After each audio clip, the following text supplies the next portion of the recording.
I won't forget that morning, not if I live to be 100. I counted the men as they marched out of the yard. They'd hardly slept for weeks.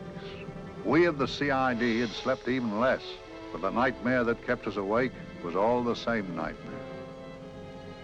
That's why we weren't surprised when the commissioner asked us up to the conference room for a bit of a talk. He'd talked to us plenty, we knew that. It didn't help any to know what was ahead of us.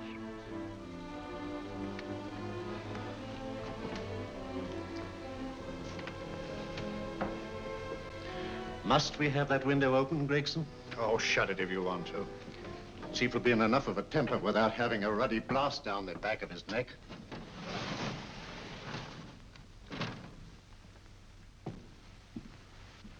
Gentlemen, the commissioner.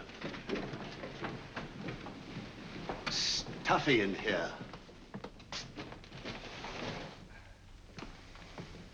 Be seated, won't you? Gentlemen, if you wish to know what able men you are, read any of the works of popular fiction that glamorize your achievements, but don't, I beg of you, read the daily papers. They might give you an inferiority complex. I hate to mention it, but we're confronted with a series of the most atrocious murders since Jack the Ripper.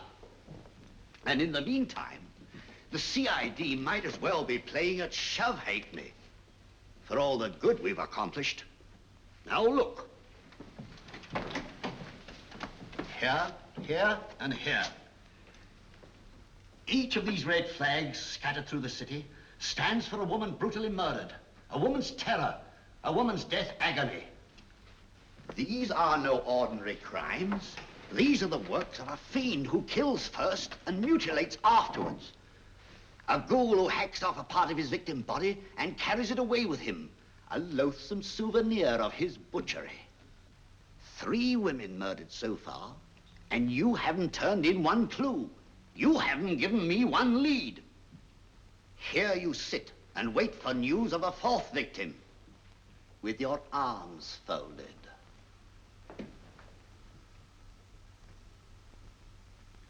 Well, we hadn't long to wait. It was down Lambeth Way where a young woman was hurrying home late last night.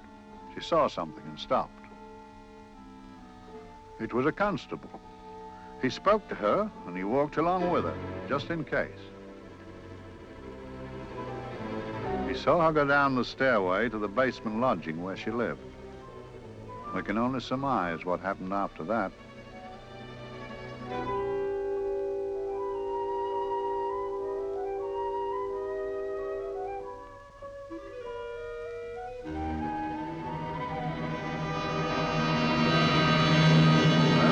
My pride in my pocket and went to see the man who'd so often helped out Inspector Lestrade and myself in the past, Mr. Sherlock Holmes.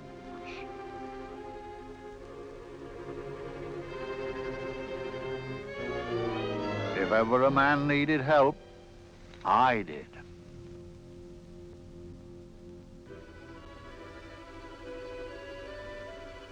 This makes 4, Inspector. 4 defenseless women here in the heart of London. And everyone with the right forefinger hacked off. Not hacked, Inspector Gregson. Cleanly, expertly severed. The work of a skilled surgeon. That's our only clue. Much about the age of my sister's girl. Is there no way of stopping this, Mr. Holmes? Yes. There's a way, somehow.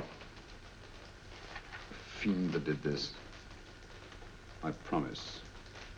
I promise. We've nothing to go on. That's the rotten part of it.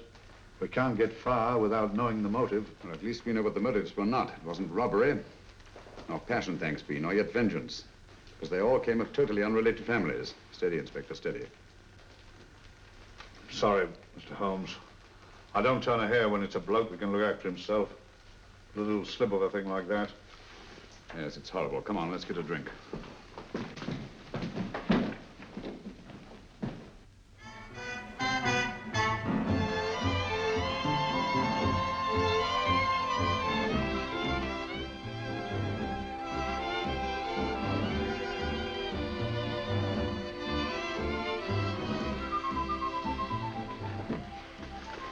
Good evening, Mr. Holmes. Good evening, Vincent. Whiskey and soda, please, and a double for my friend here, Inspector Gregson. Very good, sir. Make mine Irish. Decent of you to give me a hand with this thing, Mr. Holmes. Always a pleasure to be of help to Scotland Yard, Inspector. Little out of my line, looking for a maniac who murders just for the fun of the thing. Or perhaps just to get a human finger. In all 4 cases, the murderer risked capture by stopping to secure a finger. Wonder what for? Who knows? He's just a madman. Perhaps there's method in his madness. If we could just trace those missing fingers. If we could just drain the English Channel, we might find a penny. Huh? Oh, thank you. You may keep those, Mr. Holmes. Thank you.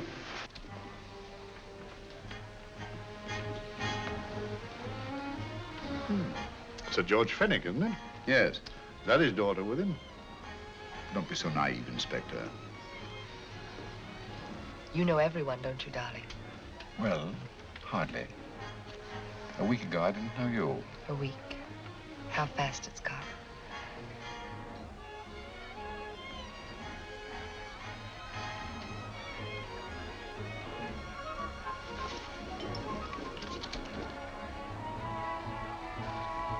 I collect these things. How very quaint of you. Shall we go? Yes.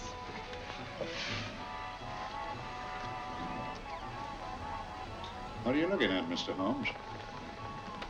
Looking at a very handsome woman. Not born to the purple, but giving an excellent imitation. Would you like to come to my flat for a nightcap? Lovely idea. Yes, isn't it?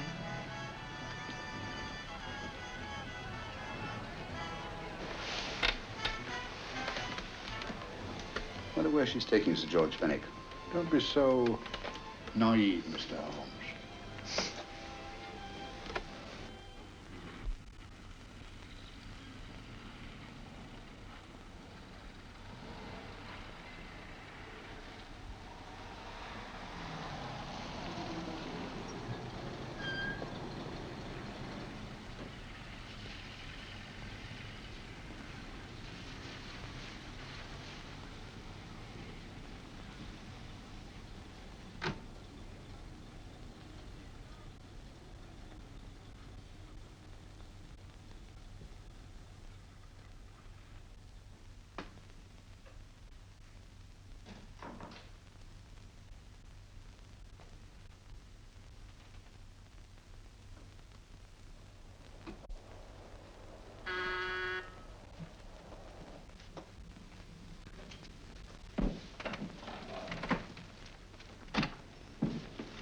Good evening, Mum. Hello, Grandon. Any messages? No, Mum.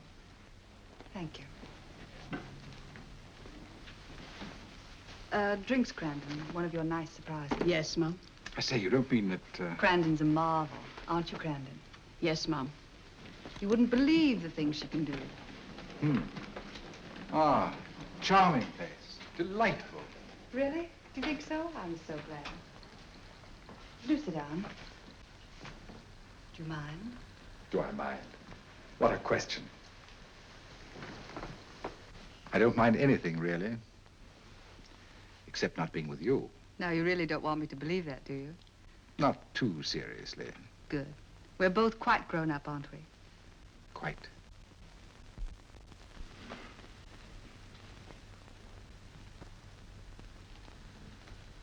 You're a treasure, Grandon.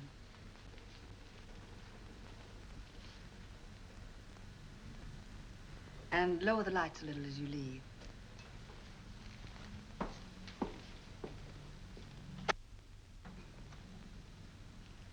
I prefer a more flattering light. In any light, you'd be... Would I? And don't you know it? Perhaps I do.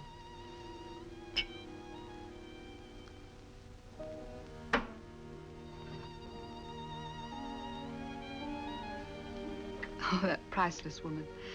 You wouldn't believe it, but she's absurdly romantic. She loves dreamy music, and she thinks that we... But we do, don't we? Do we? Well, it's rather soothing, restful. Yes. And we all need rest at times, like tired children who've played too long. You've played with wooden soldiers, I suppose. Funny. Hadn't thought of that for years. Toy boats were my special joy. Anything I could set afloat anywhere. Like this. And this. Toy boats sailing into the Never Never Land. The land of beautiful dreams. Look. Look, odd, isn't it, how the light is reflected? Little specks of light that move and move. Like stars on a slowly moving stream. You know, Holmes, I'm very sensitive to atmosphere. No? Yes, I can tell by the feel of this room there's been a murder committed here. It may interest you to know, my dear fellow, it was the other side of that door at the foot of the stairs that the poor girl was murdered. If only I could find it. Find what? The one thing these unfortunate victims have in common that might give us a motive for these murders. There must be something. Another Jack the Ripper, if you ask me, a homicidal maniac. No, Watson. In the case of Jack the Ripper, there was one thing in common. His victims were all from one walk of life, living in the same section of the city. In this case, the murderer chooses his victims from all walks of life and from different sections of the city. No, my dear fellow, this is not the work of a homicidal maniac. It's something infinitely more sinister. Give me the creeps. What on earth are you talking about? Watson, I'm convinced that these murders are only incidental to some larger and more diabolical scheme. That may be, but why the severed fingers? The answer to that question, my dear fellow, is our only hope of solving these mysteries. Dear sister, I am so happy. I had such a lovely holiday at Brighton with you and Alf. And I'm looking forward to being with you again. Poor little thing. Sort of raises a lump in your throat. I can picture her sitting here happily writing this letter. And I'm not bit realizing that she's shortly going to her death. Hello? Gregson. Oh, there you are, Mr. Holmes. I've been looking for you everywhere. What's happened? Murder in Edgware Road, not half an hour ago. Woman? Yes. And the right forefinger cut off clean.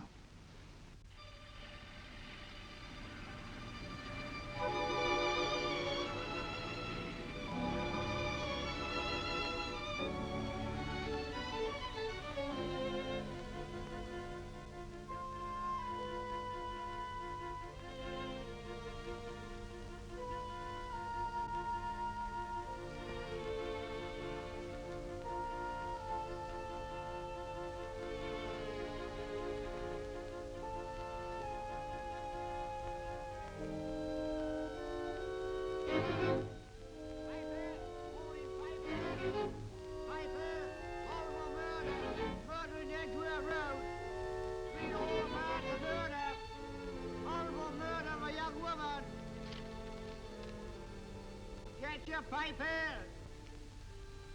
Horrible murder, Piper! All about the murder! Morning, Piper! All about the murder! Piper! Horrible murder! Another young woman found murdered, Piper, sir! Horrible murder, Piper!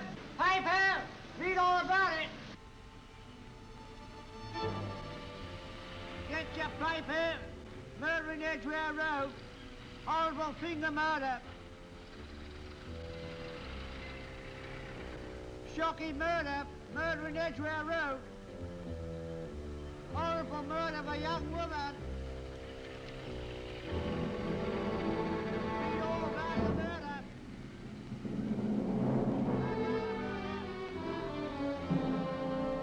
Only fancy, Mum. There's been another of those horrible murders. Dear, dear, how shocking. Yes, Mum. I really don't feel quite safe here myself. Oh, dear.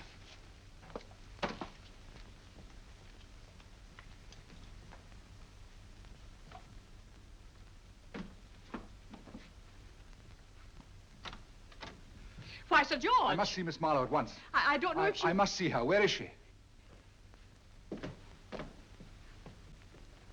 Lydia.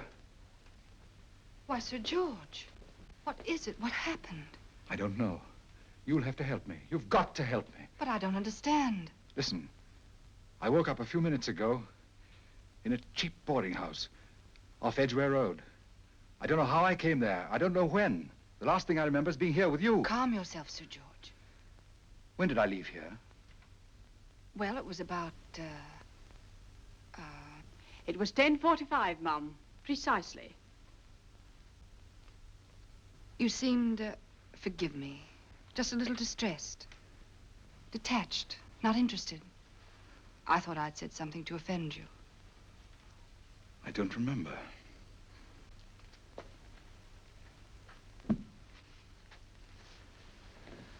I can't remember.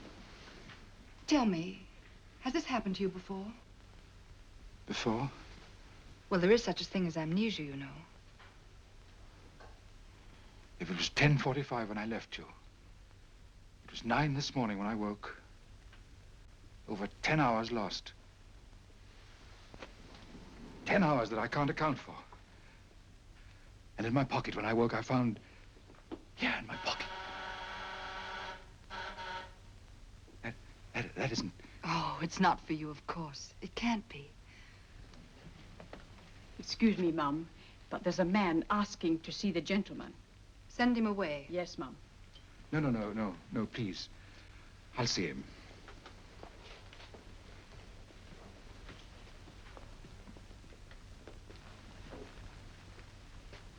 Well? Delightful room. Not much like the place you woke up in this morning. You followed me here? Yes. Are you a detective? Oh, no. Quite the contrary. Don't be afraid, Sir George. You know my name? Oh, yes. A very old and highly honored name. And being the bearer of such a name, and also a very wealthy man, I thought you might care to possess yourself of this trifle. Rather than let it fall into the hands of the police. It is yours, if I'm not mistaken. The initials, GF. Where did you get this? It came out of your pocket. I saw it fall, but you never noticed. You were very busy, bending over something with a knife. Then you put something in your pocket.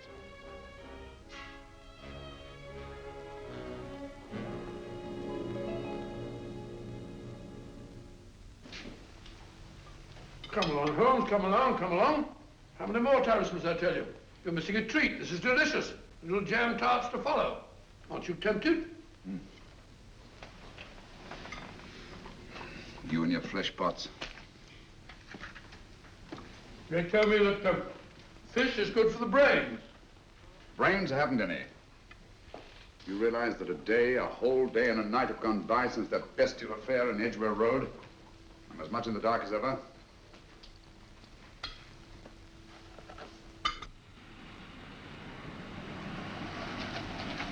Hello, here comes a client, unless I'm very much mistaken.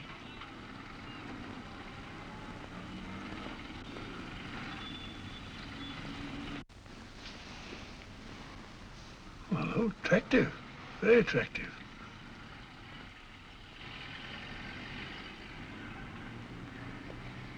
Obviously, she left home under the stress of some very great emotion. How do you know that? She isn't wearing any gloves. A startling omission in a young lady of fashion. Oh, she didn't put her coat on. Open car, too.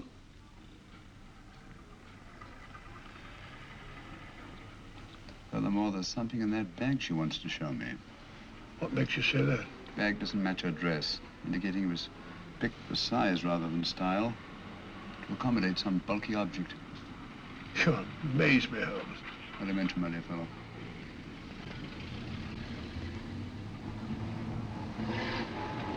Well, that's interesting. What is? That cab, turning at the empty house. I wonder why he followed her here. Oh, wouldn't you? Quite possibly with glasses.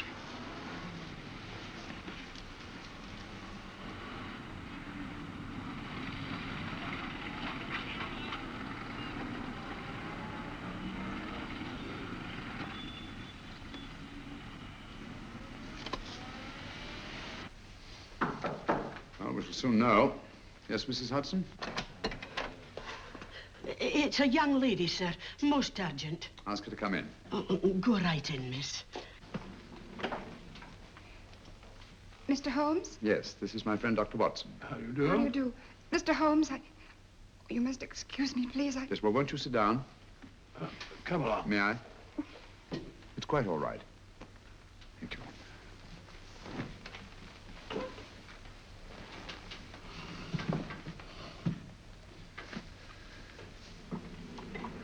Now try to control yourself, Miss Fenwick. You're with friends. You know my name? No magic, I assure you. I've often seen your picture. You're the daughter of Sir George Fenwick, aren't you? Yes. It's about my father that I... What about your father, Miss Fenwick? Oh, I don't know what to do. He's always been the nicest, dearest person. Only since Mother died. Yes, we do. We know. So I didn't think anything of it when he was away all night before last. But he didn't come home until yesterday at tea time. Didn't come in for dinner at all. Just paced up and down in the library hour after hour. I begged him to let me in, but he wouldn't. Steady, steady. Now take your time. I couldn't sleep a wink last night. Then I started hearing things. Hearing things? What sort of things? I heard someone in the garden underneath my window. Then I saw a figure moving down the garden path. And I recognized my father. Stealing through his own garden like a thief.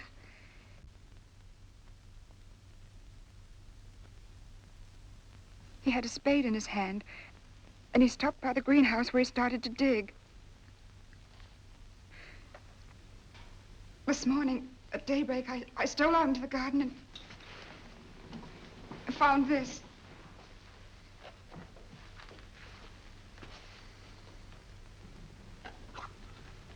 A finger. A human finger. Bring up Scotland Yard, will you, Watson? Ask them to get hold of Inspector Gregson and tell him to meet us at once at George Fenwick's house, Kingston. Operator, get me Scotland Yard quick. Where's my father, Norris? He's still in the library, miss. Thank you. We'll see him right away. Will you come with me, please? Thank you. I got your message, Mr. Holmes. Yes, indeed. Dad, may I come in? Dad. It's funny. He doesn't answer. Do you mind? Please do. Thank you. Watson, quick. Oh, Come along, no, my dear. no, no. Take charge, Miss Fenwick, please. Sorry, sir. Now, miss, please. Please come along with me.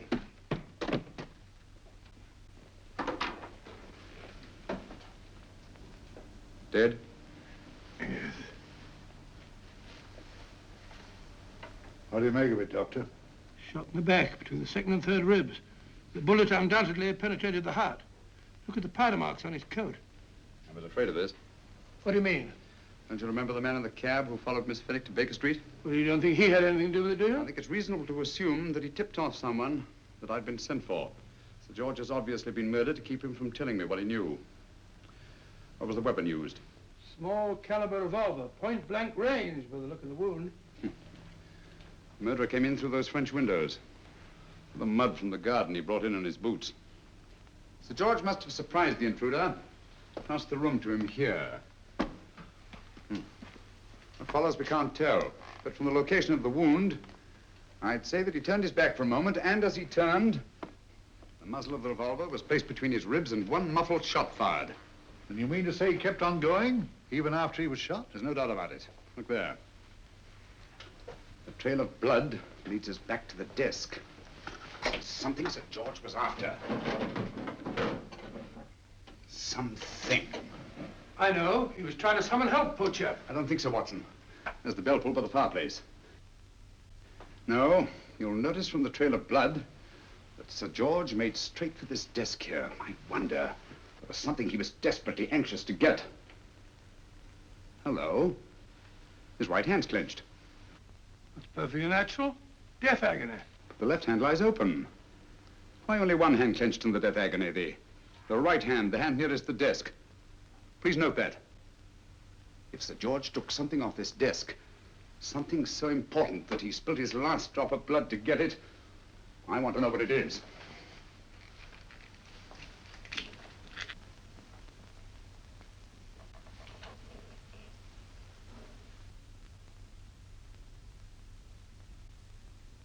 It's nothing but an ordinary match folder. Where does that lead us? I imagine to something very important, Gregson. This match folder's from Pembroke House. Why shouldn't it be? He was there, you know. We saw him yesterday. Yes, but the effort he made after he was shot to get hold of this match folder. It's just possible he wanted someone to remember Pembroke House. He may have wished to recall it to someone who saw him there. Someone who, like ourselves, saw him with a woman.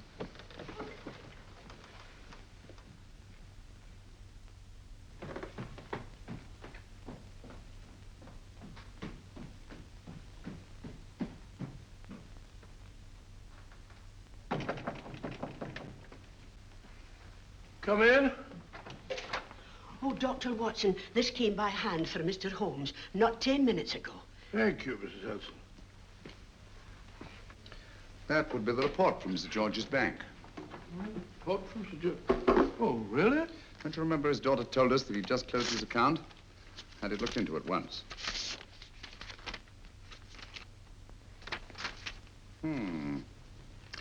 He drew out his entire balance in cash, nearly £10,000, yesterday, just after that young woman was murdered. What does that suggest you, Watson? But he paid it out to someone. Precisely. I smell the faint, sweet odor of blackmail. You don't think he paid it out to someone who saw him murder the McLean woman? Sir George never murdered anyone. But he did have that woman's finger, and he evidently did have and pay out a lot of cash. That's the terrifying part about blackmail, Watson. The victim is afraid to fight the accusation, no matter how false. Once the accusation is made, his name is smeared, and sometimes his life is ruined. Well, Sir George didn't commit these murders. What fiend did? I rather think they're not the work of any one man. Oh, come, Holmes. You don't expect me to believe there's a whole organization going about killing people and chopping off their fingers. No, it's possible, quite possible. Well, whoever's behind all this thing must be out of his mind. On the contrary, my dear fellow, if my assumptions are correct, this little scheme has behind it the most brilliant and ruthless intellect the world has ever known. You don't mean Professor Moriarty? I do. Oh, steady, Holmes. You've got him on the brain. This is the third time in as many months you've suspected him of unsolved crimes. He's dead, you know. Is he? Is he? You know he is. He was hanged in Montevideo, well, over a year ago. I know that someone was hanged in Montevideo under that name.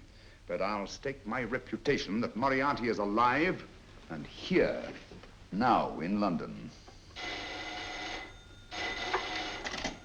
Hello? Yes, but Dr. Watson, wait a minute. You me?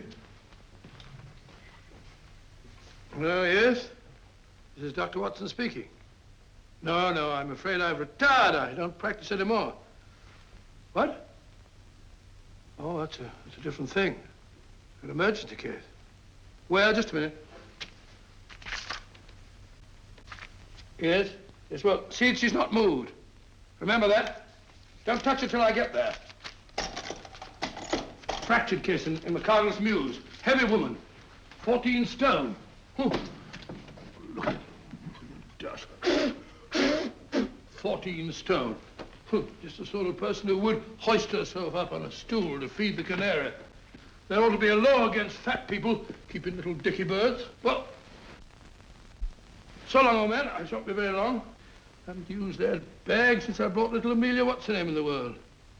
She grew up to be a very unattractive child. Oh, who wouldn't with a name like Amelia? Oh, Amelia. Amelia.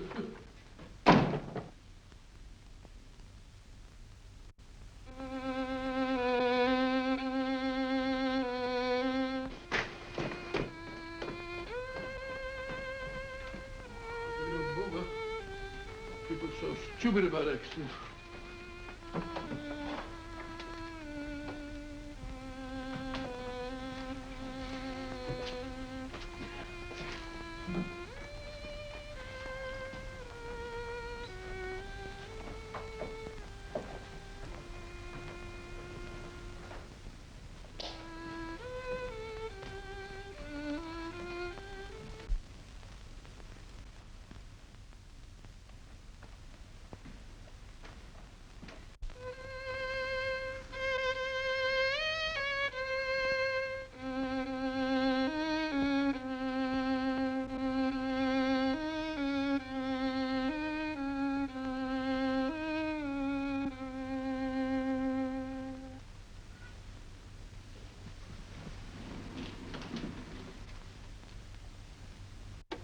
Oh, Professor Moriarty.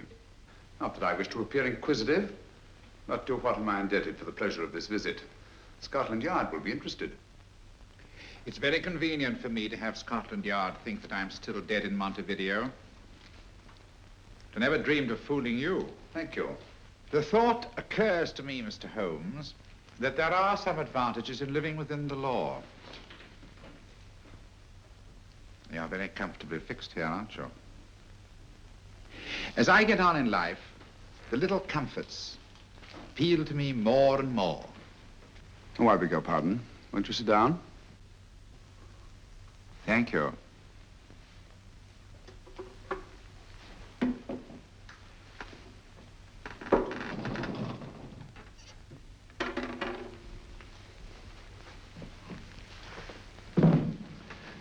And now, Professor Moriarty, what can I do for you? Everything that I have to say to you has already crossed your mind. And my answer has no doubt crossed yours. That's final? What do you think? I shall not rest until you are hanged for the finger murders. You've no proof, you know. No, not a shred. But I have you. I could turn you over to the police here and now. You could. But if you did, you'd never see Dr. Watson again. Oh, the telephone call. Quite. I rather assumed you had taken some such precaution. Or I should have snatched up a revolver and indulged in a fit of heroics when you came in. Very smart, aren't you? Not smart enough. Or I should have anticipated you. But if any harm comes to Dr. Watson, I shall seek you out.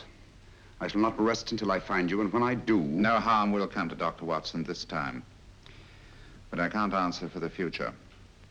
Mr. Holmes, I should strongly advise you to drop this case. Don't be silly. Think it over. We've had many encounters in the past. You hope to place me on the gallows.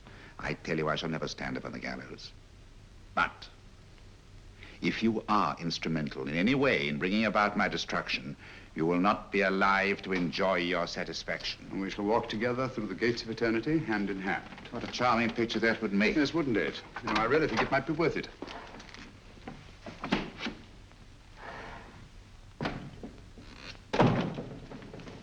Shoelaces, Governor? Tuppence a pair. And strong enough to hang yourself. How many more times must I tell you I don't want your filthy shoelaces or your company? Shoelaces, Governor? Blasted impertinence. Run along, my good man, or I'll give you in charge. Shoelaces, Governor? Shoelaces, Governor? Help a poor bloke. What's only got one arm? Any luck with Mr. Holmes? You can read his obituary in tomorrow's papers.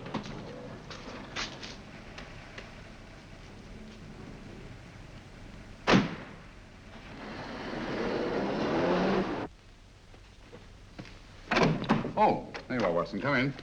I was, just going out to look for you. Look for me what for? Suppose you don't think I know my way about. Well, you're right, I don't. Blast all practical jokers anyhow. Know where I've been? On a wild goose chase. Exactly. There's no such number in McCardle's Muse. Some fool's idea of a joke. Did you see anyone? No, nobody especially. Only a whining old idiot selling bootlaces. Persistent beggar, wasn't he? Stuck to you like grim death. Huh? How do you know? And finally left you for someone who looked like better pickings. Someone, my dear Watson, was Professor Moriarty himself. What? He's just called on me. Moriarty here and you let him go? But you must be out of your mind. Why? Well, he bluffed me into believing that he was holding a friend of mine as hostage. Friend of yours who? Oh, nobody very important, just a fat, lazy fellow. Medical man, I believe. Medical man? Do I know him? Yes, I think you do. A fellow by the name of Watson. Watson, never heard.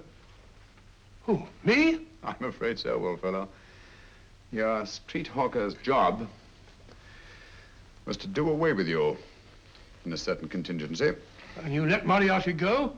Because of me? I had no choice. I can't afford to lose you, old fellow. Well, it's very decent of the old chap, I must say, but... I wish you'd nabbed him. We shall, never fear. I know the motive for the finger murders. All I have to find out now is the method used with the blackmail victims. Method? Yes. How does Moriarty get them to the scene of the crime? How does he plant those severed fingers on them? And how does he scare them into believing that they may have committed those atrocious murders themselves? Curious.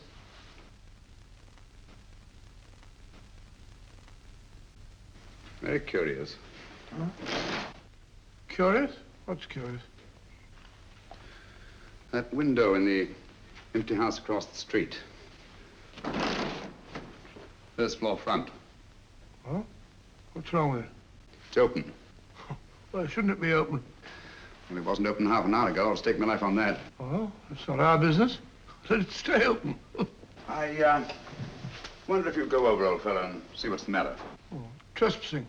It's against the law. Very well, I'll go myself. Oh, well, if you're going to put it like that, ridiculous waste of time. Going about shutting windows at this hour of the night. Yeah, you better take this torch. Well, take what? Dignified job for a doctor. Dr. Watson, the torchbearer. And what do you propose to do? Sit in a comfortable chair, I suppose, and read a good book? That's a very good idea. Yes, very good idea. While I play night watchman, you have a nice read. Mm-hmm. Good night. Have a good time. Have a good time? What do you mean, have a good...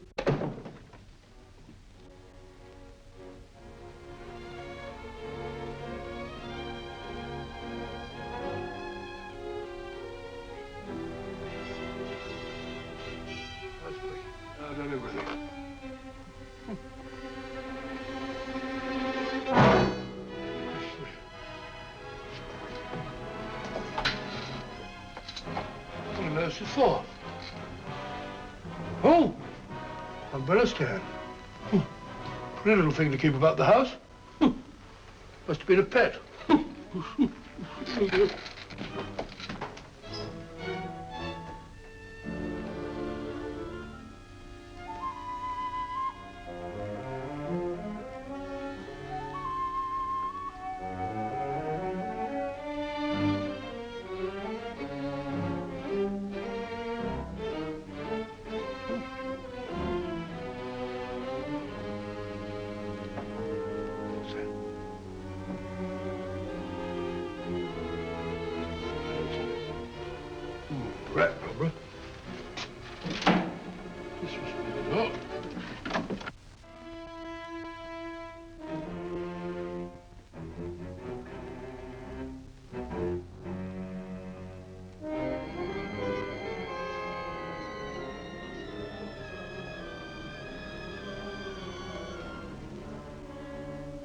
While he sits comfortably reading a book.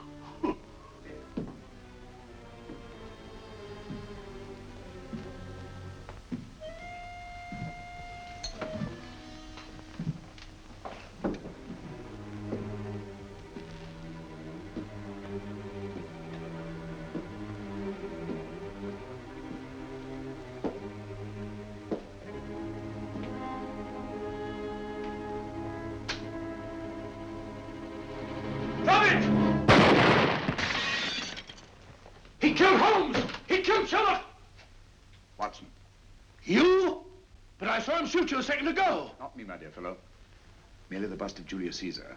Incidentally, you may have noticed that all through the ages, prominent men have prominent noses. Shh. Oh, I'm afraid we're in for terrible trouble again with Mrs. Hudson. Window smashed, plaster all over the floor. Get up, you.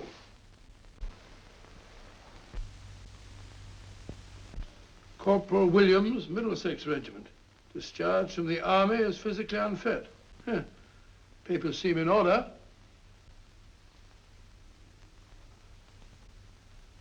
Now, Corporal Williams, you've seen service in the Far East, haven't you? The East? I thought so.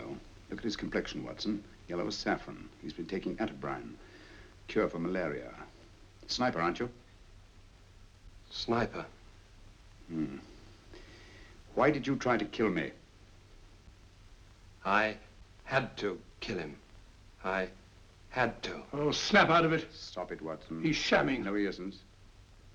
Who told you to kill me? She told me. She told you? She told me I couldn't miss. Well, luckily you did miss, you murderer. He isn't a murderer, Watson. Listen, Corporal Williams. She told you you had to do it, didn't she? I had to do it. I've got it, Watson, I've got it. Got what? The method used in the finger murders. Well, what is it? Hypnotism, my dear fellow, hypnotism. And it wasn't against his nature, that's the devilish part of it. They picked a man for their purpose whose job was sniping. Who are they? Professor Moriarty and his finger murderers. Williams spoke of a woman. I think you'll find that she asked him home tonight for a drink.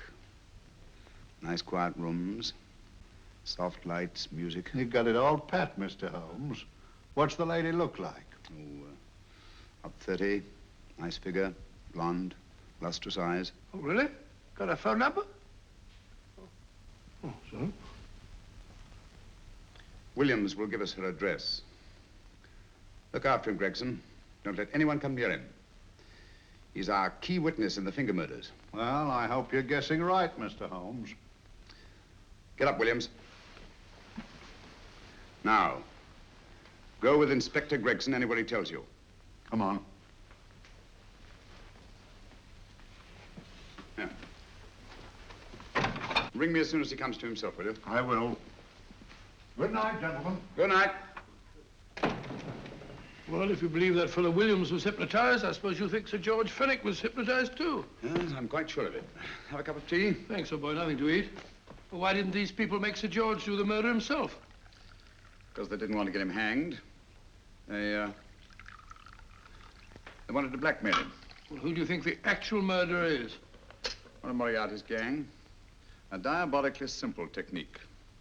Kill a woman. Yes, but why cut off the fingers? My dear fellow, don't you understand? The severed finger is what links the blackmail victim to the murder. He wakes, finds the grisly thing in his pocket. He doesn't know how it got there. He's no idea that he's been hypnotized. For all he knows, he may have committed the atrocious crime during some dreadful lapse of sanity.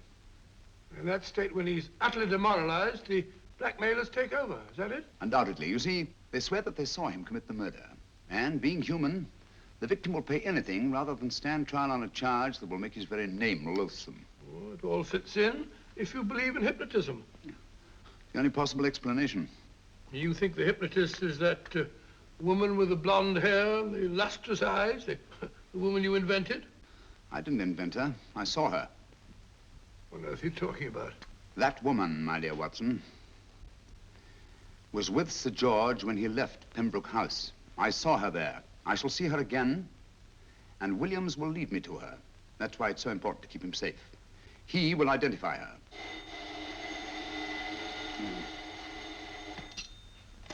Hello? Yes? Inspector Gregson? What? I'll get every constable in the district. Yes, I'll be over at once. What's happened, Holmes? Williams is missing. Great Scott! Come on.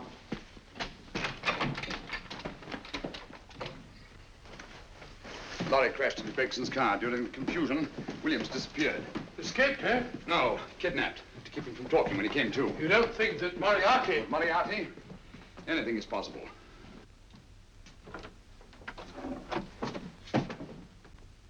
Williams! Dead. You see, anything is possible.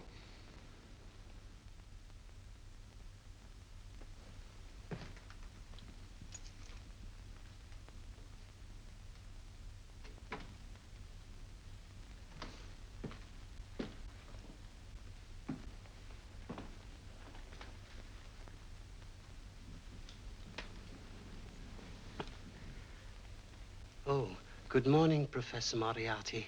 You startled me. I'm dressing another dolly, a dear little nurse. Is there anything wrong with your finger? Just a splinter. Nasty things, splinters. Most trying. One can't be too careful, but I'll get it out for you. I have the very instrument to help you. Sharp enough to split a hair. Put those tools away until they're needed. But they're not tools, sir. They're instruments. Put them away. Is Lydia in? Yes. But really, you should let me. Get dressed. Holmes and Watson just left Baker Street for the Mesmer Club. Mesmer Club? The meeting place of all the top hypnotists in London. Do you suppose that Mr. Holmes is onto our method? If he suspects, it's merely a suspicion. It's our business to see that it ends there. I hope you're right. Williams passed away before he could talk, remember?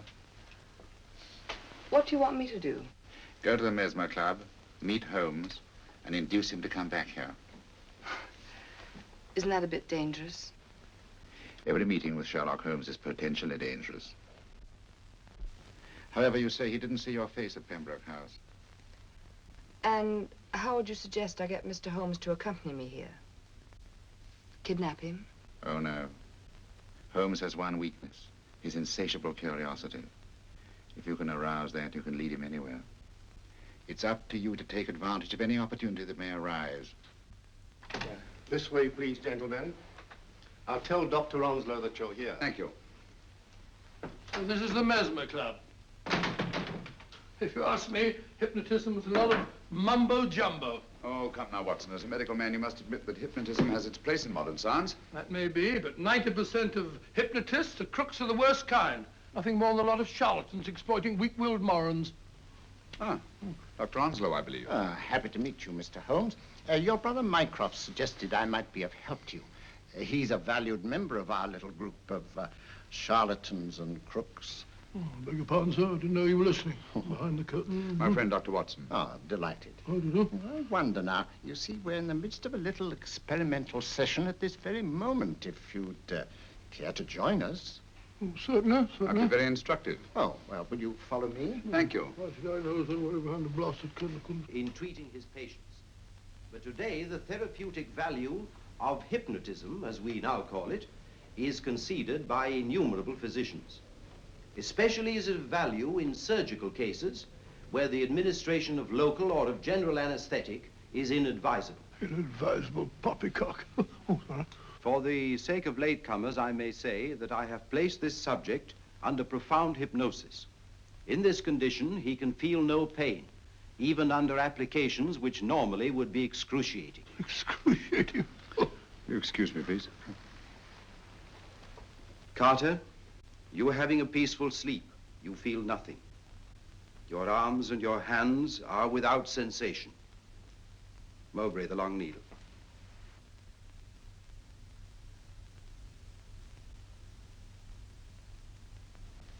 Carter, give me your right hand.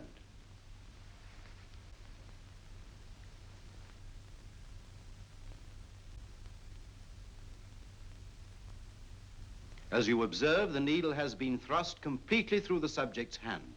No feeling, no pain. This lack of feeling is the one infallible test of profound hypnosis. Nonsense. Fellow's full of drugs. Oh, isn't he? Definitely not, Doctor. Wake up, Carter, wake up. You feel well and rested, remember. No pain anywhere. Wake up, wake up. I say, when are you going to begin? All through, Carter. Stand up. This way, sir. And, are these all the people that come here? Oh, no. Others keep dropping in all the time. I suppose it's all right for those who believe in it, but of course, I'm a professional man myself. Then you don't believe in hypnotism, Dr. Watson? Oh, I don't deny that there are certain types of hysterical, feeble-minded people who go under if you point your finger at them. But anyone with an ounce of character... How right you are. You see right through our little artifices, don't you, Doctor? Right through, my dear sir. Right through. Quite so. But with the feeble-minded, as you say... excuse us, Mr. Holmes. Certainly. Step over here, won't you? Certainly, sir. Anything to oblige. Let me show you how easily we charlatans take advantage of them. Now, sit down, Doctor. Now, we set a thing like this in motion. It's wonderful, the attraction on the feeble-minded, of course. The continuous motion, if they just let themselves follow it. Of course, you could stare at it till doomsday, Dr. Watson, with no effect at all. Still, it might make you a little drowsy, like the white ribbon of road at night when you're driving. The rhythm is smooth, unbroken, and the road goes on and on, round and round, always the same, winding and winding. And you're drowsy, you're tired. Let the road come into you, as it were. The long road, the smooth road, the road to sleep. Sleep.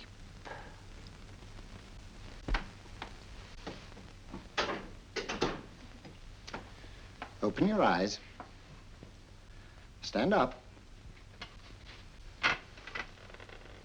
Turn around. And now, Dr. Watson, you're on a holiday in Scotland. The country is amazingly beautiful. We're coming to a stream.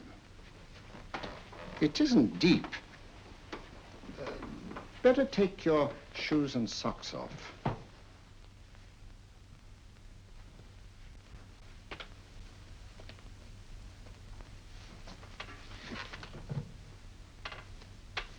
Roll up your trouser.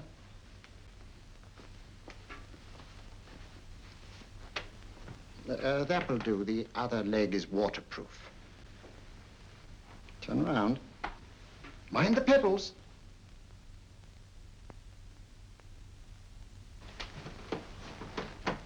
Sit down.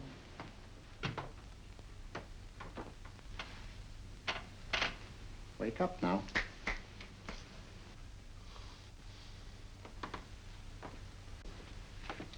There, I see. What did I tell you? It didn't work with me. Why, nobody with an ounce of character.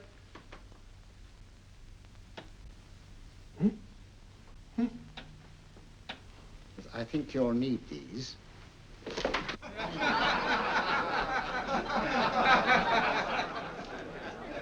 Nothing to laugh at. Watson, she's here. Oh, the woman you're looking for? Yes, I'm going to meet her. Perhaps I can induce her to take me to Moriarty. Do you think it's wise, Holmes? May not be wise, but it's essential. After all, I've held me on with Moriarty in the past. But isn't it dangerous? She might be a hypnotist. If my will isn't stronger than hers, I deserve to be hypnotized. I feel I must protest, Dr. Onslow.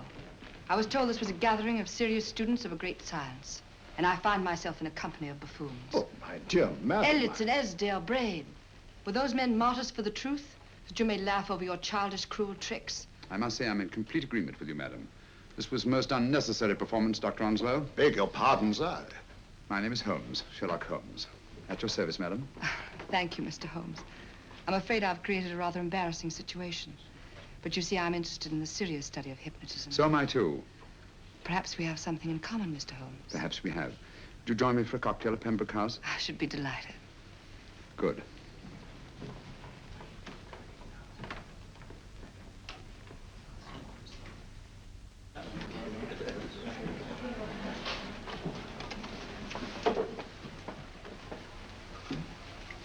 Thank you.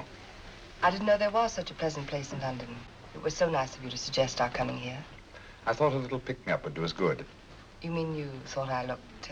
I like the way you look. Thank you. I suppose I did lose my head a little at the Mesmer Club. But you see, hypnotism is almost a religion with me. I know so well what it can do to help and heal. And I can't bear to see it used for trivial purposes. I know very little about it. That's why I went to the Mesmer Club. You see, I'm rather puzzled just now with the case that I'm working on. How fascinating. Tell me about it. It's the murder of Sir George Fenwick. Fenwick? Who's he? Quite a well-known figure. Odd now I come to think of it. The last time I saw Sir George was here at Pembroke House. Strange. Yes, isn't it? He was sitting, I believe he was sitting at this very table. Cigarette? Thanks. Do go on. There was a charming lady with him. He was lighting a cigarette.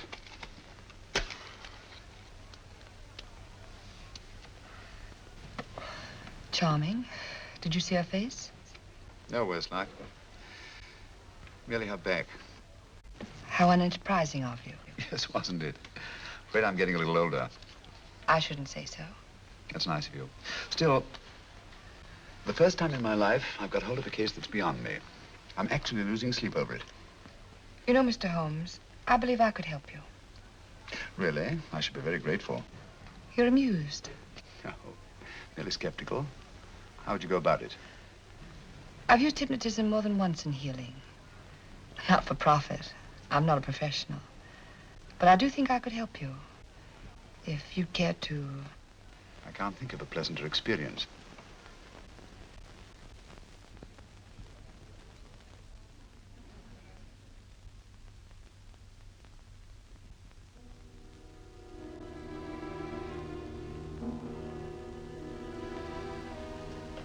Low lights, music, is that all there is to it?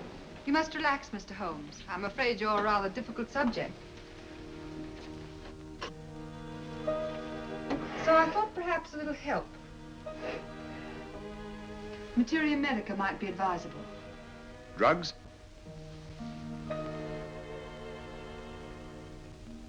No, I'd rather not, if you don't mind. As a matter of fact, I'd rather not myself. But Schrenk-Notzing, he practiced in Munich, you know. Believed it the best means for difficult subjects. Do you mind? Well, as a matter of fact, I don't approve of sedatives. Just as you wish. We don't have to go on with this at all, you know. Wait a minute. Wait a minute. All right. I'll take a chance. It's really quite harmless. What is it? Cannabis japonica, an oriental soporific. You'll need water.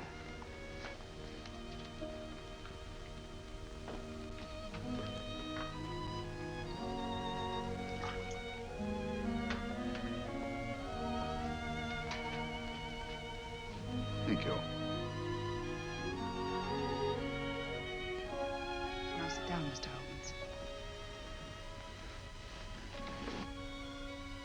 Holmes. You'll feel yourself growing drowsy. Don't fight it. Give in to it. Because you do want to sleep, you know. Just fix your eyes on this one white flower floating on the water. Empty your mind of every other thought. Follow the motion of the water. So smooth, not a ripple. Waters of forgetfulness. Steady, deep, strong. Strange, isn't it? How the light is reflected. Little specks of light that move and move.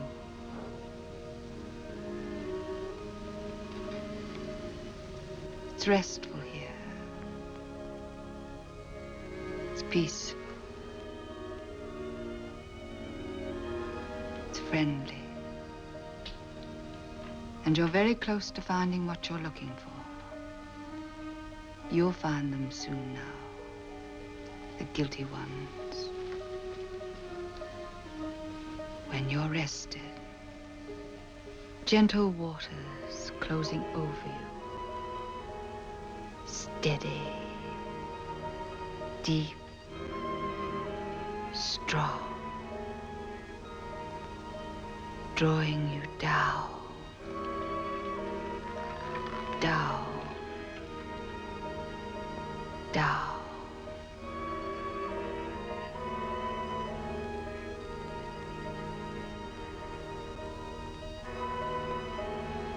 Sleep. Sleep. Sleep.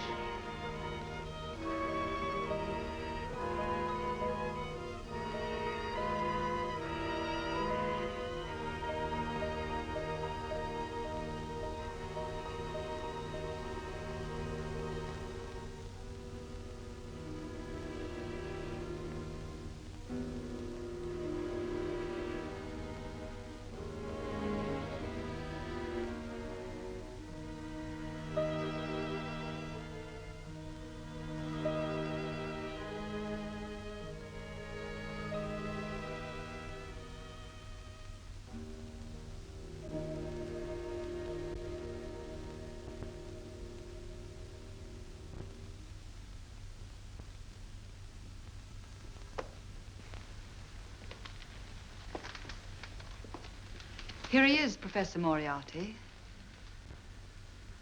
Stand up, Mr. Holmes.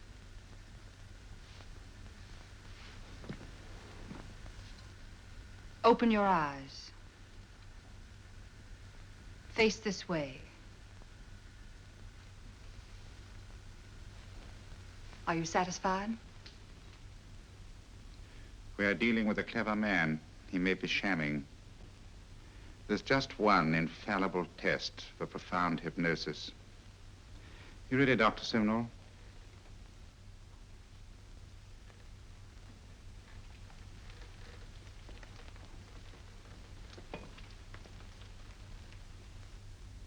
That will do, Doctor. He couldn't fake insensibility to the knife. I congratulate you, Lydia. Turn round, Mr. Holmes. Now walk to the desk.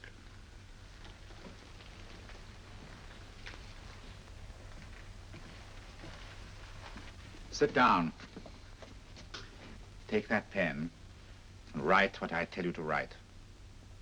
I have at last found a case which I cannot solve.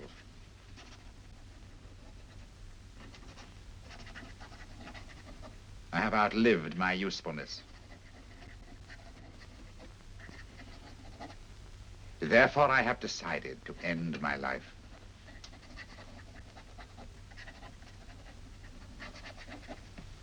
Sign your name. Now blot it.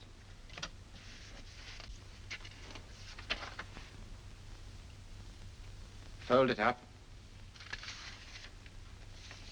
and put it in your pocket.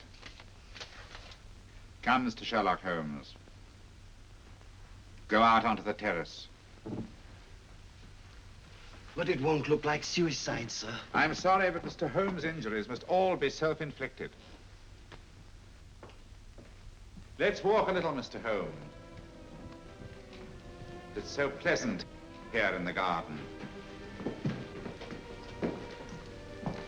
Just step up here onto the terrace. It's a nice, broad terrace. Now turn to the left and walk slowly to the end of the terrace.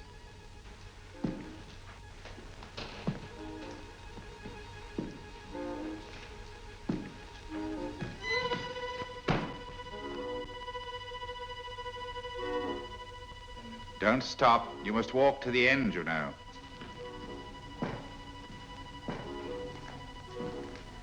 The end leads to an open doorway. You can pass through it in perfect safety. In the room beyond the doorway, you'll find what you've been looking for. Must you drag this on? This is the moment I've been anticipating for a long time, my dear. Go on, Mr. Holmes.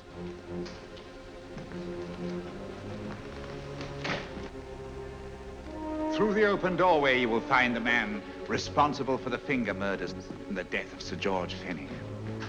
Professor Moriarty. Holmes! Stand still. What a beautiful view, Watson. I'm quite enjoying it. No, you're not. You're hypnotized. You're under a spell. Stand still. Don't move. Steady, Holmes. Steady does it. Stand perfectly still where you are. Nonsense, Watson. You don't know what you're doing. Of course I know what I'm doing.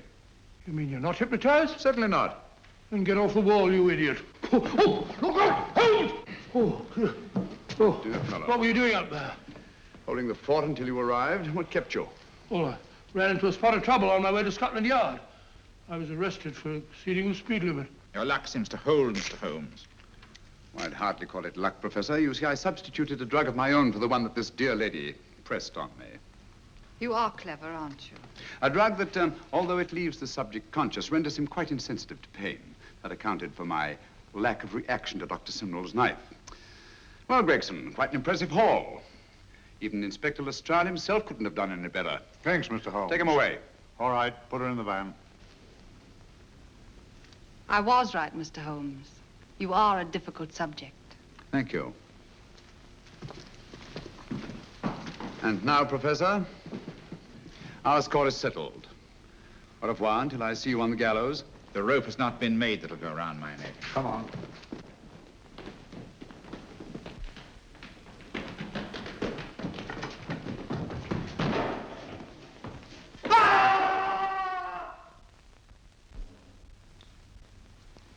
I'll take care of things, Mr. Holmes. Thank you, Inspector.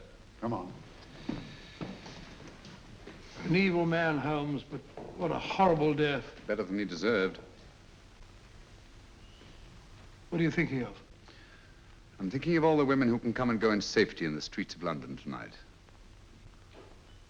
Stars keep watch in the heavens. And in our own little way, we too, old friend, are privileged to watch over our city.